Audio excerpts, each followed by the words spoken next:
Hey, welcome back everyone. Today's video is on a newer acquisition, and what you see here is the Makusta Yoroi. And I've actually been interested in this particular knife for quite some time. I saw pictures of it in a Google search or something like that, and I was like, wow, that's a beautiful blade. I'd really like to try it. So I saw one pop up on the forums probably 2 months ago, and I jumped on it. The price was great. But here is the knife in the flesh, and a couple surprises for me were actually the size. This is much smaller than I had anticipated, and I seem to do that quite a bit. I get excited about something that I've seen, it comes up, and I just kind of jump on it before I even really take a look at the specs, but I guess that's part of the fun, isn't it? So let's talk about the specs on this thing here, give you an idea, and then I'll talk a little bit about the knife and what it is. So the overall length of this knife is 6.5 inches. Total length right there, with the blade length being 2.75 inches or 2 3/4, and the cutting edge itself is 2.5 inches long. VG10 steel, and the really cool thing about this knife is that the handle is actually made out of Damascus. So it's not a super dark edge, but it's beautiful nonetheless, and it has an anodized pivot. Nice kind of bronze coloration. There's a little bit of wear. Maybe that's the light. No, I don't know. Maybe it's the way it's anodized, but it's kind of a little bit lighter in the center. It goes darker on the edges, but nice, really dark bronze type of color. Beautiful handles, and it is a liner lock. So anyway, so those are the specs on it. Weight, it's pretty light. Comes in around 3 ounces, and it does have the thumb studs on both sides. And I believe the thumb studs actually work as the blade stop as well, so they're multifunctional, and they are also slightly anodized. Beautiful knife, very beautiful knife. So saw this on the forums. Couple things that are different though, real quick. The previous owner actually did a polish on this blade, whereas it would be much darker before and kind of have a Hamon look. You can see the Hamon line a little bit in there, and you can see a little bit of fingerprints, but the kind of the polish lines as well. It's more of a satin polish than a full-on polish. Anyhow, that was a little disappointing, but I haven't seen one of these pop up in a long time. And when I did some research on this, I saw forum threads dating back to 2006. So this model was released quite some time ago.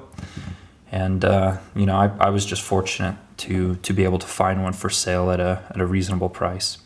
So again, the blade was modified by the previous owner, but, and it did look, you can see the camera and the reflection there, but I did like the original look, which was much darker with kind of a dark Hamon line through it. But hollow grind, very, very sharp, comes down to a very keen edge there, and I got it in and stropped it, and this thing will, you can weave through paper with it. So VG10 takes a killer edge. It doesn't hold it for a very long time, but for a knife this size where the handle's only, about 3 inches, I mean, you're not going to use this for heavy tasks anyway, so it shouldn't be too big of a deal. And then, you come home and you strop it every now and again, and you should be just fine, but it's incredibly sharp. Even the tip is quite sharp. So again, got this knife in. The only problem with this knife is that it came with this little green pouch, and it didn't have a pocket clip, and that was a problem for me because the way that my carry works is I have a place for everything in my pockets. My front left has my pen and my phone.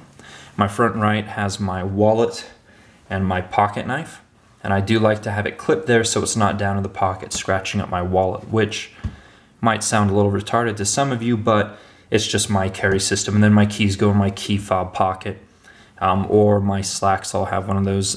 My slacks are all tactical slacks.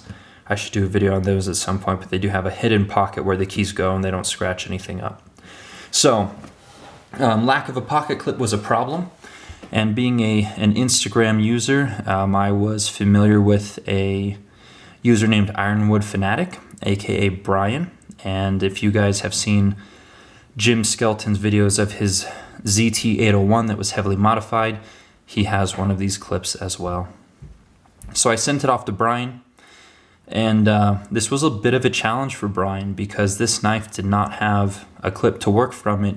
This side, previous to having this Mokume clip, looked just like this. There's a spot for the screw basically that holds the rear in place there. And so he used that screw hole and basically did the clip through there. He didn't want to drill through the Damascus. So it's a beautiful addition and it's very functional. Let me give you a look here. You can see the lines through there. I mean, it's just absolutely stunning. And even though there's a gap right there with jeans, it works perfect. I think I've worn it in slacks too. But very strong clip, very strong. There's not really a lot of flex to it, but it is absolutely beautiful. Ties in with the aesthetic of the knife, which is something that Brian, or Ironwood Fanatic, is very, very good with. He has a very good eye for matching the shape of the clip with the shape of the knife. Let me give you a full look at that. So as you can see, it almost mirrors the blade shape to a degree there, but very nice addition. So, I mean, this knife, while it is in this form with the pocket clip especially, it's a very nice small EDC knife. It is a little bit smaller than what I typically carry. And just as an example, let me pull out what I carried today, and that is the ZT.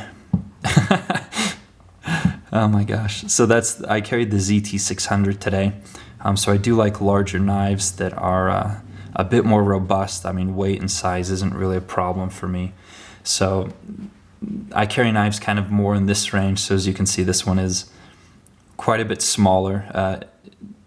Yeah, it's a bit underwhelming, I suppose, compared to my normal carry. But I was just so taken with how beautiful the knife is with these Damascus handles. And again, they're not etched super dark. I mean, this could probably go back to someone who was brave enough and they could re-etch the handles, and that would bring out a bit more of the color between the different steels, since they etch at different rates, which is what Damascus is and what Mokume is as well, just with different materials. Let me give you a close-up, sorry about the lighting, on the Mokume clip. You can see beautiful kind of silver and bronze colorations. You can see the pattern here on the sides as well. And Brian, or Ironwood Fanatic, did an absolutely fantastic job with this clip, matching the aesthetic, the quality. This is a custom clip, and you know, a lot of times we throw around the word custom, and what people mean to say is simply aftermarket. But I mean, this is a true one-off, custom, handmade clip. It was made specifically to fit this knife. It matches the aesthetic. So I mean, this is a one-of-a-kind clip, which is really cool because there aren't a lot of things that you can say are one of a kind. Even custom makers like Rexford, I mean, he might make a run of 10 knives, or anyone who does a collaboration with Liang Ma, you know, that might be a run of 10 knives. But I mean, this is something that's just truly one of a kind, and it functions. It's very tight.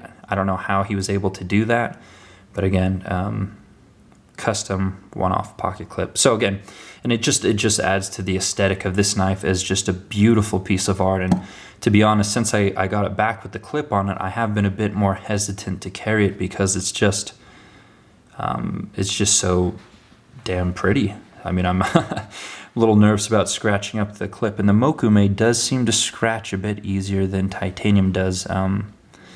I know I wore it the first day and I came back and I saw a bit of a scuff, so I haven't pocketed it since because I did want to keep it as pristine as possible before making this video. So now that I'll be making this video, I think I'll probably put it back in my pocket a couple times here. But again, nice bolster look here that contrasts the Damascus handles. The knife is held in place with a liner lock, and the liner looks rather small. It does have some nice retention, but I mean, this thing is rock solid. And Makusta, the company who produces this Yoroi, stands for Machine Custom, and what they endeavor to do is produce extremely high quality knives on the production level that rival custom. And they've been around for a while. They're in Seiki City, Japan, which is where a lot of the Spydercos are made, and that does seem to be a knife making hub for Japan, just as Maniago is for Italy. But anyhow, Makusta knives, if they're anything like this one, which everyone says that they are, quality is fantastic, and it's a pity we don't see a ton of them here in the States. I know a few places do carry them. I think KnifeWorks and Blade HQ, they do have some models, but they seem to sell out rather quickly, and then they don't really come back in stock fairly often.